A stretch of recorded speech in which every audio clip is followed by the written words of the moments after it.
நாங்க சுட சுட இட்லி சாப்பிட்டு போய் ஊரெல்லாம் சொல்லலாம் என் சித்தி இட்லி போட்டுச்சுன்னு சொல்லிட்டு ஊரெல்லாம் நானும் உங்களுக்கு கொடுப்பு பத்துற மாதிரி சொல்லிக்கிறாளுங்க. ஹை கறி குழம்பு.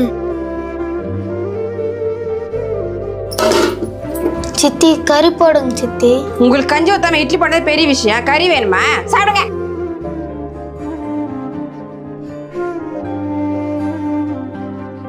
ஏங்க வந்துட்டீங்களா? மூஞ்சி கால் கழுவிட்டு வாங்க, சாப்பாடு எடுத்து வைக்கிறேன். இந்தாங்க. என்னம்மா இட்லி செஞ்சிருக்க? ஆமாங்க, உங்களுக்காக கறி குழம்பு கூட செஞ்சிருக்கிறேன்.